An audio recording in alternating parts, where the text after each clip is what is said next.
Master corner में खुशामदीद। आज हम स्टार्ट कर रहे हैं एक्सरसाइज 1.3 और इसमें यह है कि जैसे फर्स्ट क्वेश्चन है सॉल्व, तो आपको इक्वेशंस दी गई हैं एक्स की फॉर्म में और इनको सॉल्व करना है। यानी कि सॉल्व करने का मतलब यह है कि यहाँ पर जो वेरिएबल इन्वॉल्व है, जैसे एक्स इन्वॉल्व है, तो आपने इसकी वैल्यू फाइंड आउट करनी है। ठीक है, तो हम इसको स्टार्ट करते हैं फर्स्ट क्वेश्चन से। तो आप देखिए क्या है। फर्स्ट क्वेश्चन आपको गिवन है x² + 7 = 0। अच्छा, आपने करना ये है स्टूडेंट्स, जैसे मैंने भी आपको बताया कि आपने x² फाइंड आउट करना है। ठीक है, सॉल्व करने का जब भी कोई इक्वेशन दी हुई हो और वहाँ लिखा हो सॉल्व करें, तो इसका मतलब ये होता है कि उसके अंदर जो वेरिएबल इन्वॉल्व है उसकी वैल्यू निकालें। तो यहाँ हमने बेसिकली x फाइंड आउट करना है। तो x निकालने के लिए आपको पता है कि x को हम अकेला करते हैं, तो इसको आप जो 7 इधर ऐड हो रहा है उस तरफ ले जाएं, इक्वल के ये -7 हो जाएगा। ठीक है, अब हम यहाँ लिखते हैं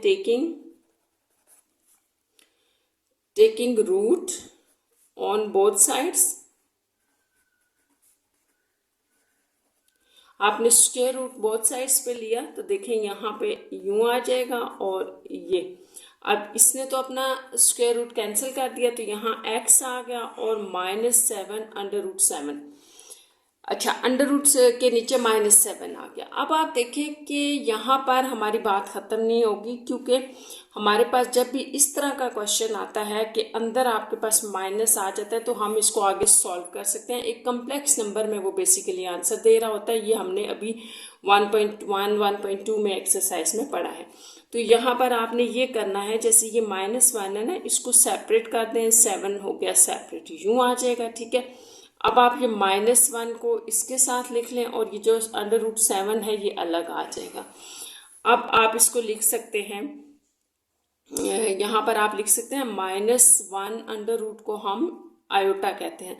तो आप इसको लिख लें √7 और यहाँ पे आ जाएगा आयोटा। यहाँ एक और चीज़ ऐड कर लें, जब भी आप square root on both sides लेते हैं, तो आपके पास जो दूसरी साइड पे वैल्यू होती है राइट साइड पे, उसके साथ हम प्लस माइनस लगा देते हैं। ठीक है, तो ये प्लस माइनस बेसिकली यहाँ पे आ रहा था यूँ, तो ये आपका आंसर होगा +-x। ये आंसर है।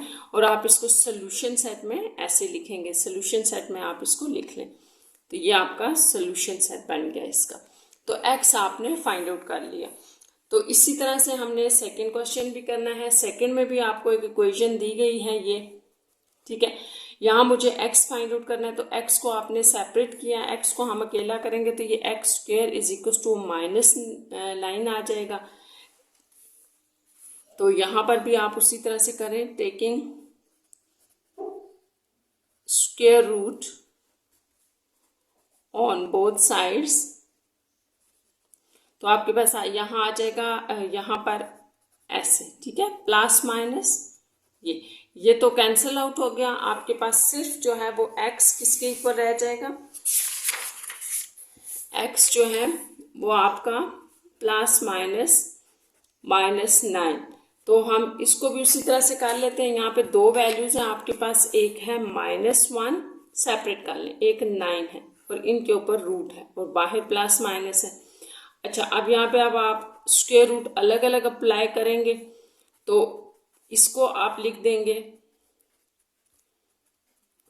आयोटा।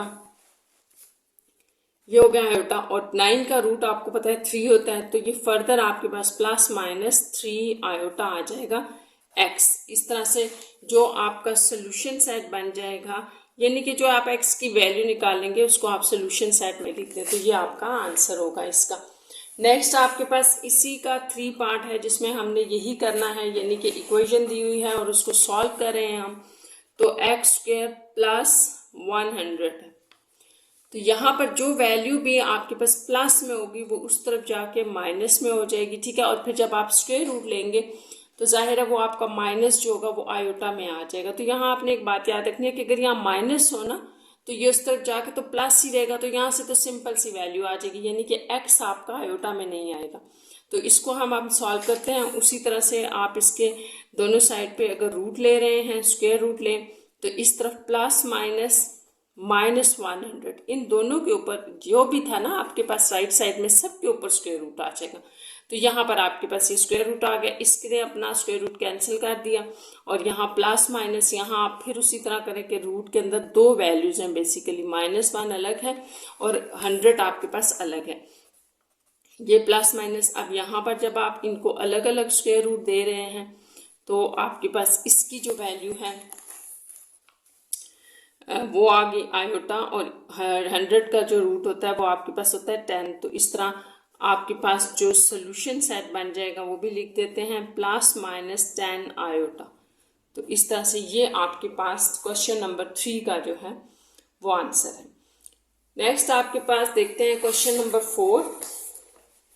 देखें आपको क्या दिया गया है, बुक में रीड करते हैं। Determine whether the given complex number is a solution of the equation.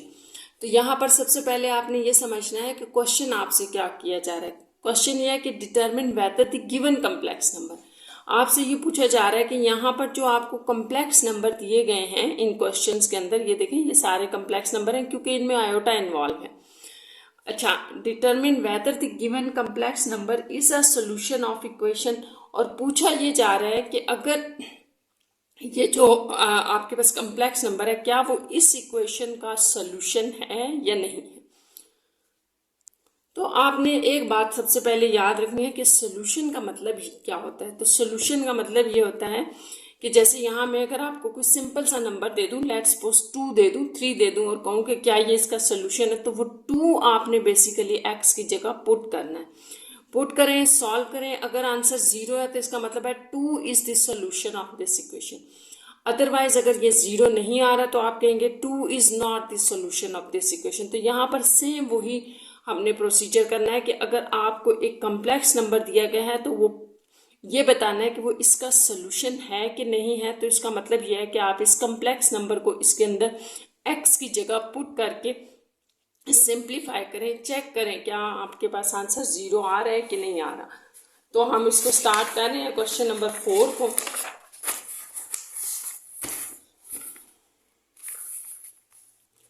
Four में आपके पास जो गिवन है वो 1 + 2 आयोटा है, और इक्वेशन आपको x² - 2x + 5 = 0 गिवन है। तो अगर तो ये इसका सोल्यूशन हुआ तो आंसर 0 आ जाएगा। तो अब हमने क्या करना है, पुट, हम लिख देते हैं कि पुट करेंगे हम x की जगह ये कम्प्लेक्स नंबर। तो ये कम्प्लेक्स नंबर आप यहाँ डालें, ज़रा देखिए क्या बन रहा है, 1 + 2 आयोटा का होल स्क्वायर, क्योंकि ये x का स्क्वायर है ना, और x को आपने ये ले लिया तो इसका होल स्क्वायर -2 × x। तो x की जगह हम ये कम्प्लेक्स नंबर डाल रहे हैं +5। अब इसको सॉल्व करते हैं, और यहाँ पर आपके पास क्या लगेगा,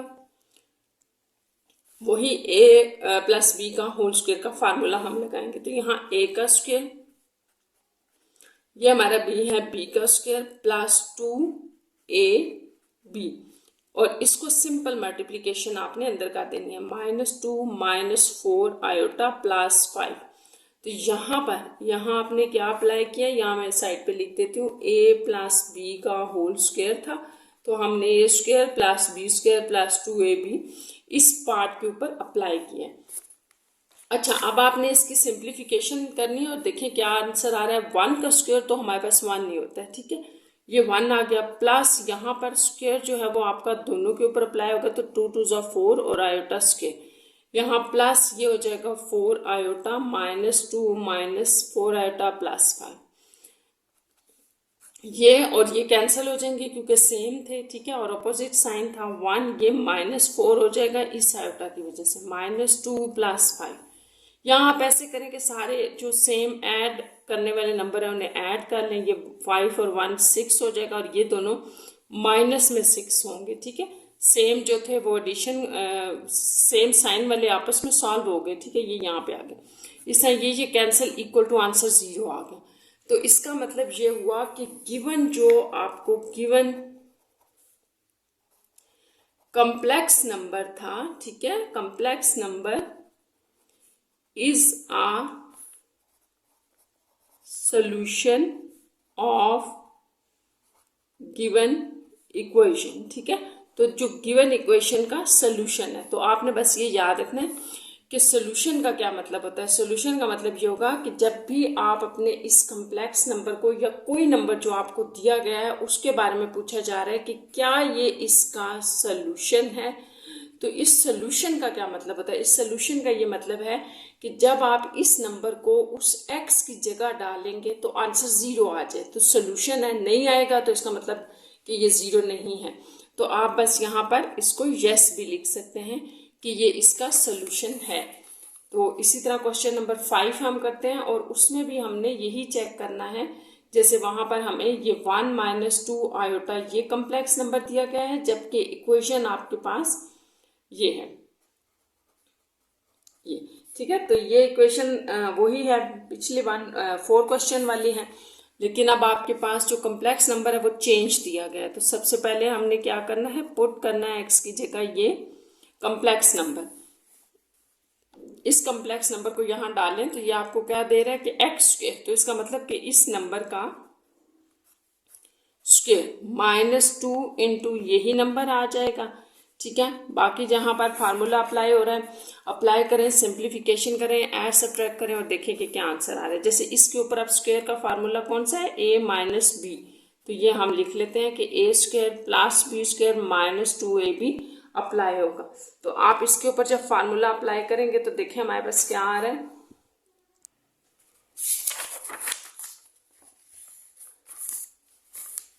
हम उसी इक्वेशन को ना मैं अगेन लिख रही हूँ ताकि फिर हम देखते हैं कि हमने करना क्या है। इसका स्क्वायर था -2 इंटू 1 - 2 आयोटा प्लस 5, तो ये था आपके पास, ठीक है। तो अब इसको हम ओपन कर देते हैं, देखिए क्या आ रहा है। इसको फार्मूला लगाया, a का स्क्वायर प्लस b का square -2 into a into b, इस पार्ट के ऊपर हमने ये फार्मूला या आइडेंटिटी अप्लाई कर दी। इसको अंदर आप मल्टीप्लाई कर दें, -2 minus minus +2 iota +5 as it is. आप इसको देखते हैं, 1 + 4 आयोटा स्क्वायर -4 आयोटा -2 + 2 आयोटा, ये सॉरी 2 2 ज़ा 4 था, ठीक है। ये माइनस माइनस प्लस और 2 2 ज़ा 4 आयोटा था, तो यहाँ आपके पास 4 आयोटा आ रहा है, 4 आयोटा +5। तो चलिए आप इसको आगे करें, 1 ये -4 हो जाएगा क्योंकि आपको पता है आपने आयोटा स्क्वायर की जगह -1 पुट करना। -4 आयोटा -2 + 4 आयोटा +5, तो ये और ये कैंसिल हो गया आपस में।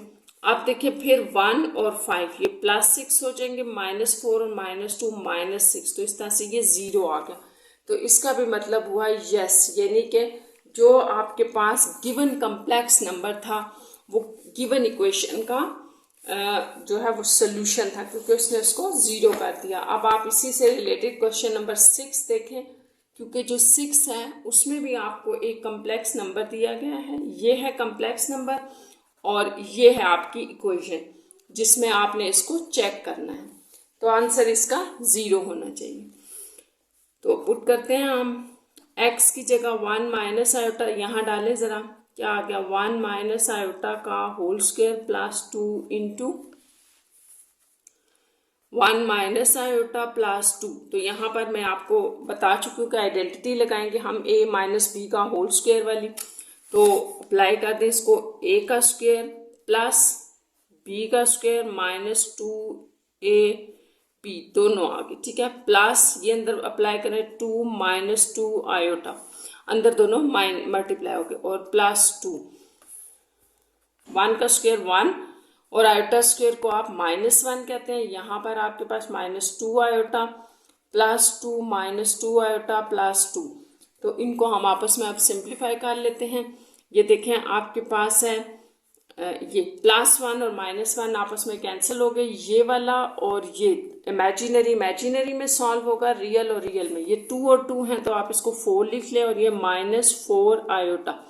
तो this is not equals to 0, ये 0 नहीं आया, इससे आगे इसकी सिंप्लीफिकेशन नहीं हो सकती। ये 0 नहीं आया ना, तो इसका मतलब है कि given complex number is not solution of given equation, या आप इसको 9 भी लिख सकते हैं, ठीक है।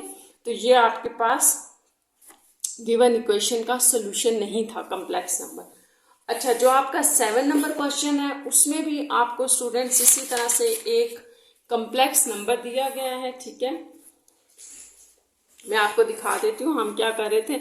हम ये 4 क्वेश्चंस चेक कर रहे थे कि क्या इनके जो कम्प्लेक्स नंबर दिए गए हैं वो इनकी गिवन इक्वेशन के सोल्यूशन हैं कि नहीं है। तो ये हम चेक कर रहे थे, उसके एक्स की जगह डाल के आपने देखना है।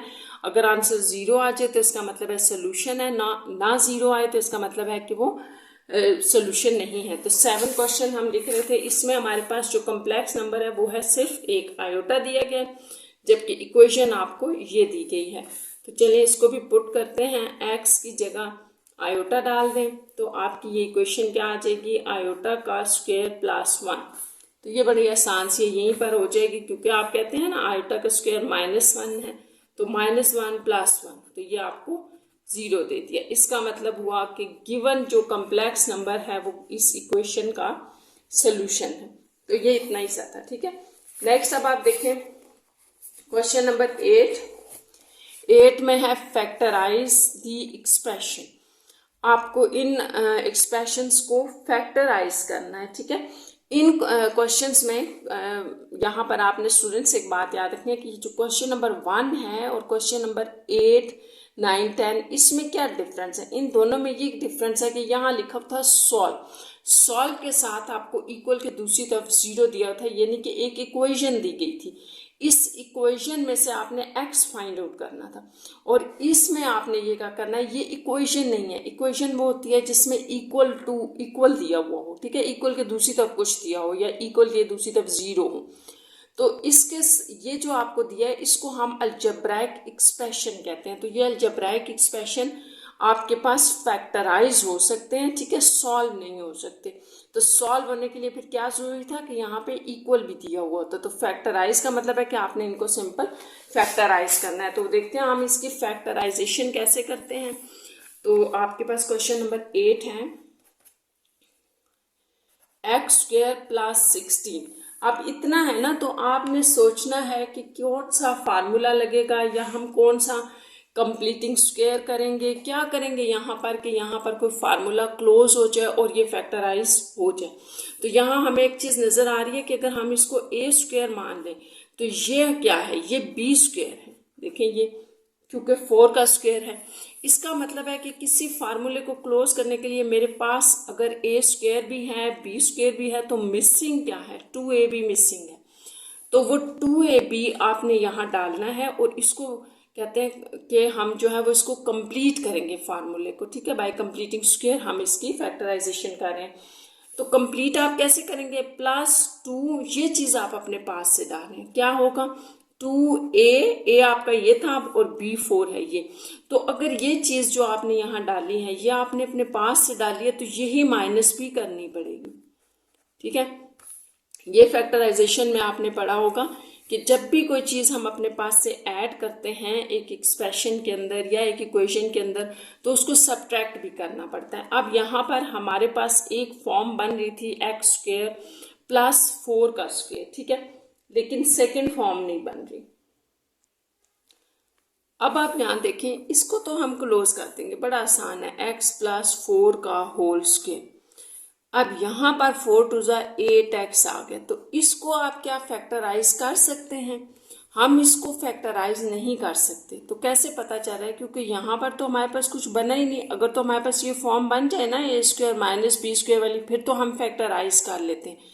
लेकिन हमने तो इसका यही मेथड पढ़ा था ना कि हमने प्लस इसमें अगर 2ab नहीं है तो 2ab अपने पास से ऐड और सब्ट्रैक्ट करके हम उसको इजीली फैक्टराइज कर लेते। तो यहाँ पे मुझे आपको ये करने का मकसद ये था बताने का कि हम इस मेथड से इसको फैक्टराइज नहीं कर सकते। यहाँ पर हम एक और मेथड जो आपने पहले नहीं पढ़ा वो अप्लाई करेंगे। देखें, इस क्वेश्चन को मैं अगेन करने लगी हूँ, x² + 4 का स्क्वायर। इसका मतलब कि ये फैक्टराइजेशन इस तरह से तो पॉसिबल नहीं है। फिर क्या करें हम, फिर हमें ये पता है कि जो आपके पास आयोटा स्क्वायर होता है वो -1 है।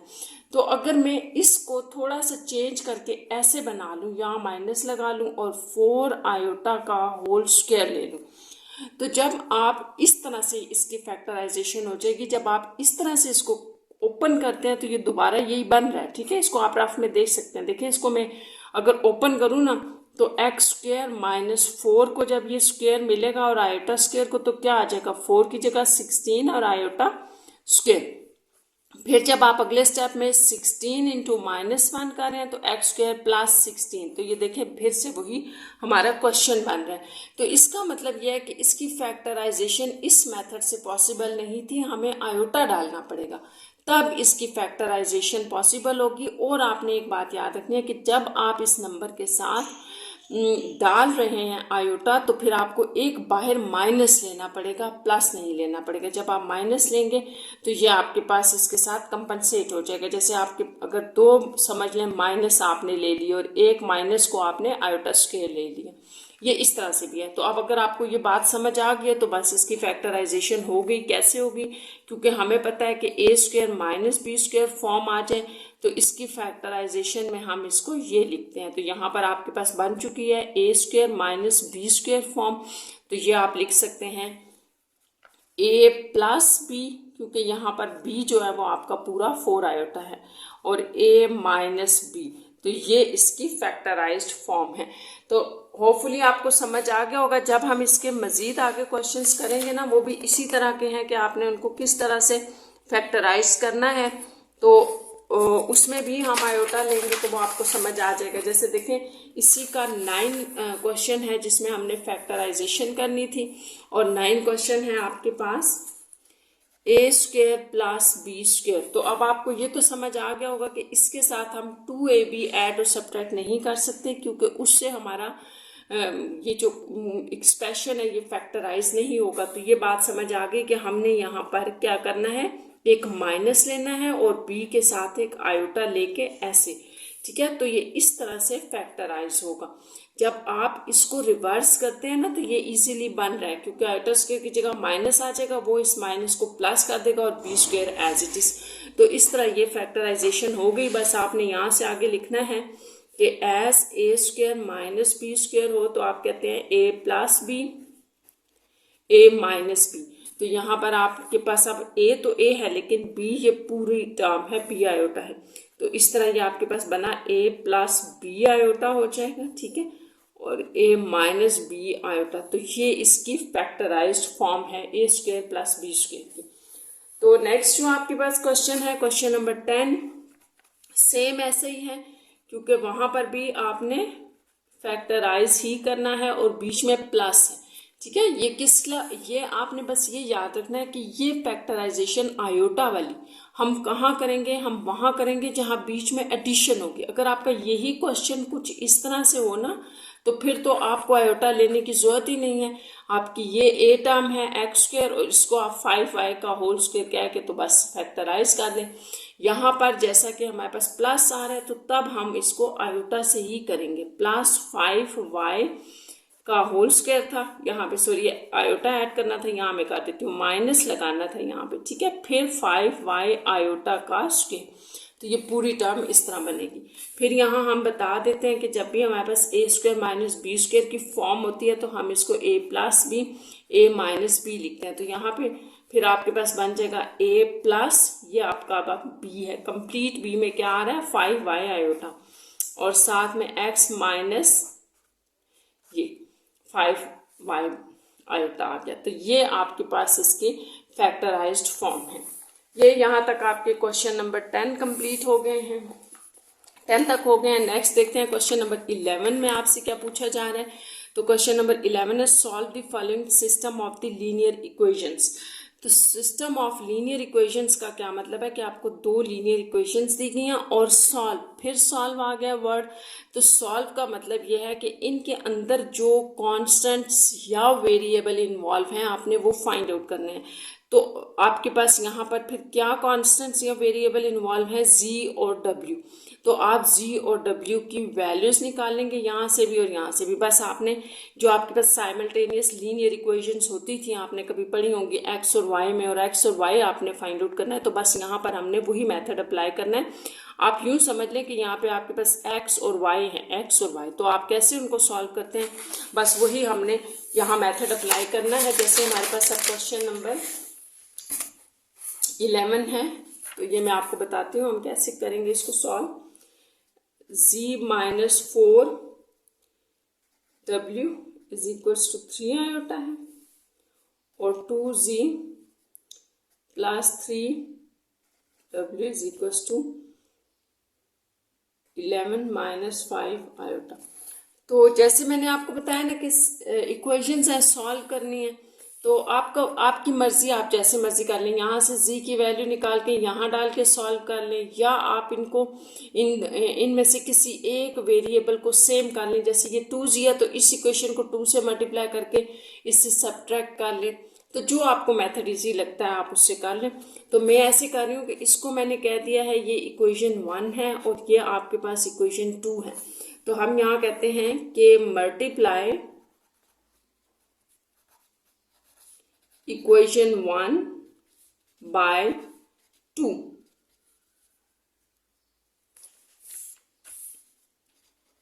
And then subtract from equation 2। ठीक है, इक्वेशन 2 में से इसको फिर हम सब्ट्रैक्ट कर लेंगे। तो आप बड़ा आसान सा है, मैंने ये कहा कि इक्वेशन जो 1 है इसको सारी को आप 2 से मल्टीप्लाई करें। तो यहाँ पे जितने भी नंबर्स आ रही हैं, जितनी भी वैल्यू, सबको 2 से मल्टीप्लाई करें। ये क्या हो जाएगी 2z, ये हो जाएगी -8w और इक्वल के दूसरी तरफ 6 आयोटा। अब आपने क्या करना है कि इसको हमने सेकंड वाली में से सब्ट्रैक्ट करना है। तो इसका मतलब है कि आप सेकंड वाली इक्वेशन को ऊपर रख लें, क्योंकि हम ये कह चुके हैं ना कि आप इसमें से इसको सब्ट्रैक्ट कर लें। वैसे आप 1 में से 2 को भी कर सकते हैं, मर्जी है, जैसे मर्जी सब्ट्रैक्ट कर लें। और इसको हम इसके नीचे रख देते हैं 2z -8w is equals to 6 iota. तो वो आयोटा वाली टर्म इसके नीचे लिख दिया मैंने, आयोटा वाली की। देखें आपके पास यहाँ जो 6 है ना, इसके साथ प्लस है, तो यहाँ पर भी आप प्लस लगा लें। तो ये देखें, अब हम जब सब्ट्रैक्ट करेंगे तो जो नीचे इक्वेशन होती है आपने याद रखना है उसके साइन चेंज हो जाते हैं। तो ये कैंसल आउट हो गया। यहाँ पर आपके पास आप नीचे वाले साइन कंसीडर होते हैं ना, नीचे वाले अब आप देखेंगे तो 8 +8 और +3 क्या हो जाएगा +11w इज इक्वल्स टू, ये 11 एज इट इज आएगा क्योंकि इसके नीचे कोई नंबर नहीं था, उसके साथ सॉल्व नहीं हुआ। और ये माइनस माइनस आएंगे दोनों क्योंकि ऐड हो रहे हैं, और 11 आयोटा यूँ आ जाएगा। यहाँ से बड़ा आसान हो गया, आपने w को फाइंड आउट करना है ना, तो ये 11 उधर जाके डिवाइड हो जाएगा और यहाँ पर आपके पास 11 - 11 आयोटा है।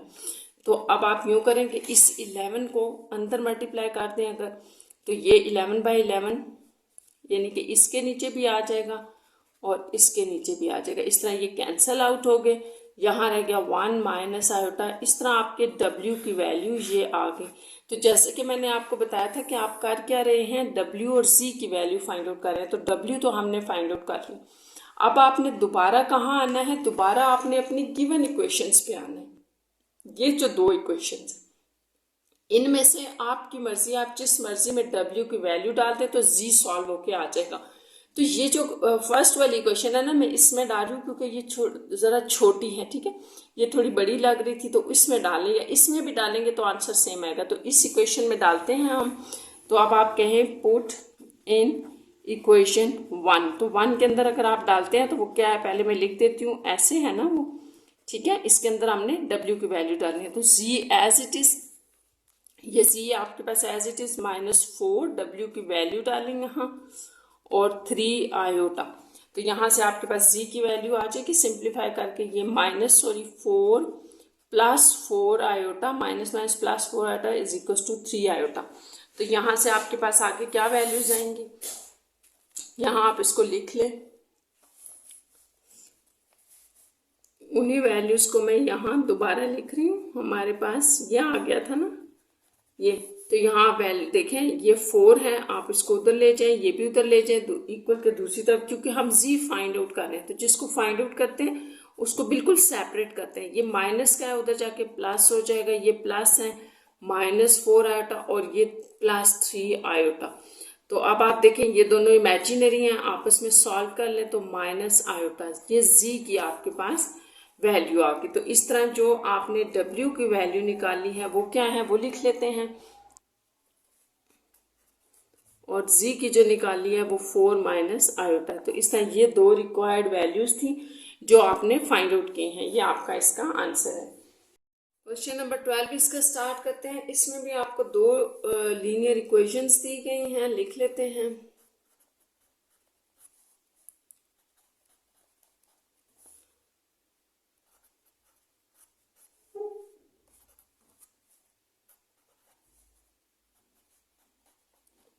अच्छा, इसको सॉल्व करने से पहले मैं आपको एक चीज़ बता दूं स्टूडेंट्स, देखें आपने जैसे अभी भी एक क्वेश्चन सॉल्व किया ना, पीछे वाला 11 नंबर क्वेश्चन देखें। यहाँ पर जो आपने 11 सॉल्व किया था, इसमें हमने ये देखा कि z के साथ 2 है, यहाँ पर z के साथ कुछ भी नहीं था, ठीक है। तो हमने z को ले लिया, 2 से इस इक्वेशन को मल्टीप्लाई करके इन दोनों को सेम कर लिया। अब उसी तरह आपने उसी पैटर्न के ऊपर आपने इसको भी देखना है। यहाँ पर अगर आप देखें ऊपर और नीचे दोनों इक्वेशंस में तो w अकेला है। अगर ये w अकेला है तो उस w के साथ देखें क्या है, उस w के साथ है 2 प्लस आयोटा। तो अब आपको अपनी सेकेंड इक्वेशन के पूरी की पूरी इक्वेशन को 2 प्लस आयोटा एक कंप्लीट कम्प्लेक्स नंबर से मल्टीप्लाई करना पड़ेगा, ठीक है। अगर आपको ये बात समझ आ गई ना कि हमने किसी एक कांस्टेंट या वेरिएबल को सेम करना होता है, तो इसको आसान होता है सेम करना जो अकेला हो। जैसे ये अब अकेला है ना, इसके साथ मतलब इसका कोई कोफिशिएंट नहीं है, तो इसको हम इसके साथ यहाँ पे w लगा हुआ है, ठीक है। तो यहाँ पे इस वाले w के साथ जो वैल्यू होगी उससे मल्टीप्लाई कर देंगे। तो अब हम यहाँ ये लिख रहे हैं कि मल्टीप्लाई कर दें आप इक्वेशन 2 को बाय किससे मल्टीप्लाई करेंगे, अब हम 2 प्लस आयोटा के साथ। तो हमने किससे इसको मल्टीप्लाई करना है, पूरी इक्वेशन 2 को 2 प्लस आयोटा से मल्टीप्लाई करना है। तो इसमें अब आपने ख्याल रखना है कि हर वैल्यू को मल्टीप्लाई करना है। जैसे ये है ना 2 माइनस आयोटा, तो इसके साथ मल्टीप्लाई हो जाएगा 2 प्लस आयोटा, मतलब ये पूरी एक वैल्यू है इसके साथ आ गया, माइनस 2 प्लस आयोटा w के साथ आ गया, यहाँ भी मल्टीप्लाई हो गया, और यहाँ पर भी आप इसको पूरे को एक कम्प्लेक्स नंबर समझ लें, ठीक है। और इसके साथ हम इसको मल्टीप्लाई कर रहे हैं 2 प्लस आयोटा को, तो ये आपके पास इस तरह से आ जाएगा, ठीक है। अब आप देखिए कि आपके पास क्या बन रहा है। तो ये तो बड़ा आसान सा हो गया, क्योंकि ये a minus b a plus b है, तो इसको हम लिख लेंगे a square minus B square, formula लगा दिया और इसको एक ब्रैकेट में कर देंगे। यानी कि इन दोनों को अगर आप एक वो जो सिंपल मेथड होता है ना मल्टीप्लिकेशन का, वो करते हैं तो भी आंसर यही आएगा। इनको हमने मल्टीप्लाई कर दिया, ये z आ गया, यहाँ हमने आइडेंटिटी बेसिकली यहाँ यूज़ कर दी। कौन सी आइडेंटिटी थी, a प्लस बी हो, a माइनस बी हो, तो उसको हम a square minus B square लिख लेते हैं। तो हमने यहाँ वो यूज़ कर दी। अब नेक्स्ट इसको तो आप एज इट इज ही रहने दें, ठीक है। इस तरफ आप मल्टीप्लाई करें, दो कम्प्लेक्स नंबर पड़े हैं तो इनको मल्टीप्लाई करके एक में कन्वर्ट कर ले। देखिए -1 को पहले हमने इसके साथ मल्टीप्लाई कर दिया, अब प्लस आयोटा को हमने इसके साथ मल्टीप्लाई करना है। साथ साथ हम सिंप्लीफिकेशन करते जाते हैं। अब आप यहाँ देखें, आपके पास आ रहा है 4 माइनस इंटू -1 जी, और इधर -2 प्लस आयोटा w, और इसको अंदर मल्टीप्लाई करें -2 माइनस आयोटा और +2 आयोटा प्लस आयोटा स्क्वायर, ये आ जाएगा मल्टीप्लिकेशन के बाद। यहाँ आपके पास 4 + 1 हो जाएगा ना, तो ये 5c आ जाएगा, क्योंकि माइनस माइनस प्लस हो गया। माइनस इसको भी एज इट इज रहने दें, w इज इक्वल्स टू, यहाँ आप देखें कि ये रियल पार्ट है और ये भी रियल है, क्योंकि इसको हम -1 कह रहे हैं। यहाँ -1, ये आयोटा स्क्वायर को हमने -1 डाल दिया, और ये दोनों इमेजिनरी थे, तो ये +2 आयोटा में से एक आयोटा निकाल दे तो प्लस आयोटा रह जाएगा। यहाँ पर आपके पास -3 प्लस आयोटा आ गया, और इस तरफ ये है। अब यहाँ तक इसकी सिंप्लीफिकेशन हो गई है। तो अब हम क्या करेंगे कि इसमें से सब्ट्रैक्ट कर देंगे इक्वेशन नंबर 1, ठीक है। तो हम क्या कर रहे हैं, सब्ट्रैक्ट कर रहे हैं इक्वेशन 1 फ्रॉम, इसको चले आप न्यू इक्वेशन बन गई ना, इसको आप 3 कह लें, थर्ड इक्वेशन से। तो ये थर्ड इक्वेशन थी, इसमें से कर रहे हैं। तो थर्ड फिर हम ऊपर रखेंगे, 5c -2 plus iota w is equal to -3 plus iota, और जो 1 है आपकी, ठीक है, वो आप देख लें एक दफ़ा, ये 1 थी, तो ये वाली हम उसके नीचे लिख रहे हैं। 3z +2 plus iota w is equals to 11 minus iota. तो यहाँ एक चीज़ थोड़ी सी आप करेक्ट कर ले, मैंने गलत लिख दी है, वो ये है कि हम सब्ट्रैक्ट नहीं करेंगे, ऐड करेंगे। ऐड क्यों करेंगे? इसलिए कि मैंने देखा नहीं था, दोनों का साइन ऑलरेडी ऑपोजिट है। देखिए, आप सब्ट्रैक्ट उस वक्त करते हैं जब दोनों का साइन सेम होता है, तो हम साइन चेंज करने के लिए सब्ट्रैक्ट करते हैं। यहाँ तो ऑलरेडी साइन डिफरेंट है, तो इसको सब्ट्रैक्ट करने की जरूरत नहीं थी, इसको हम ऐड करेंगे। 1 एंड 3, 1 और 3 को हमने ऐड कर लिया।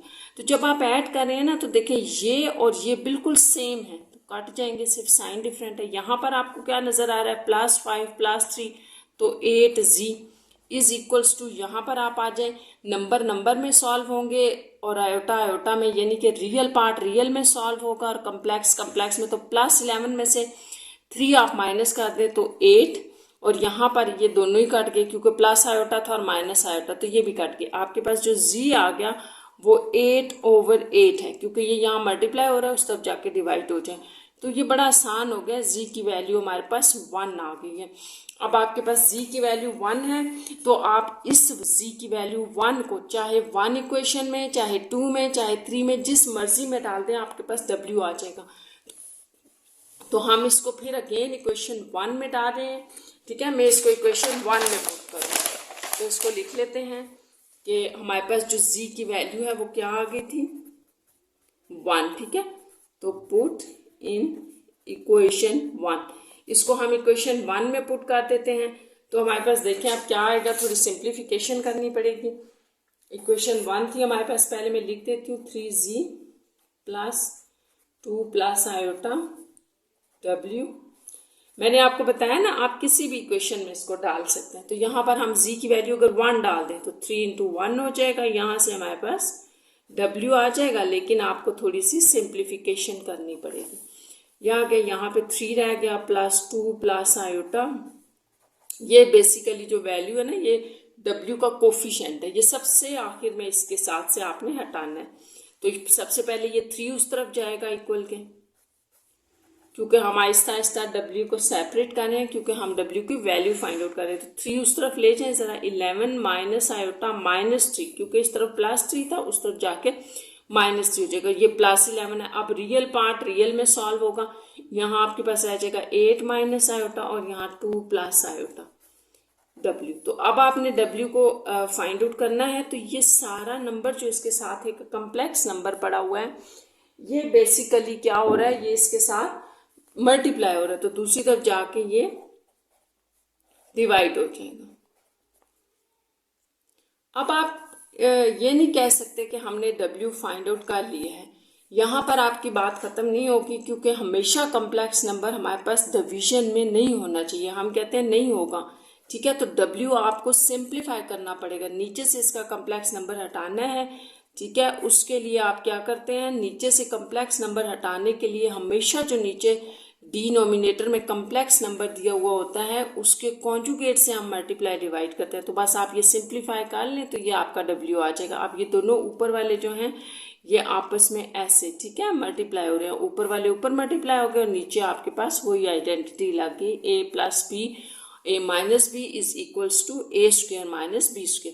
तो यहाँ से आपने मल्टीप्लीकेशन कर दी, ठीक है, ये आ गया, इसकी मल्टीप्लिकेशन कर लेते हैं। ये 4 और माइनस इंटू -1, क्योंकि आपको पता है यहाँ पर जो है वो आपके पास क्या आ रहा है, माइनस आयोटा स्क्वायर आ रहा है, तो उसकी वैल्यू हमने -1 डाल दी।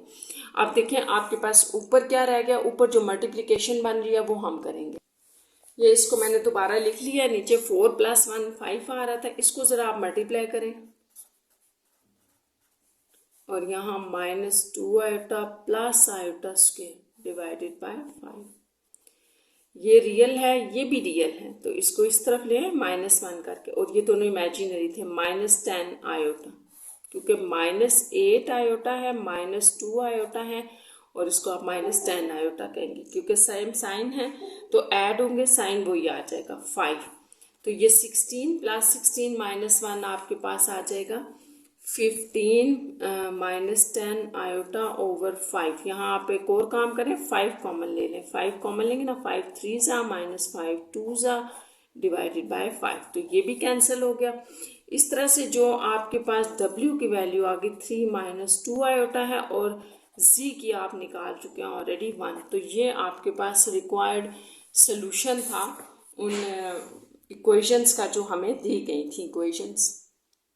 यहाँ पर ये आपका क्वेश्चन नंबर 12 कंप्लीट हो गया है।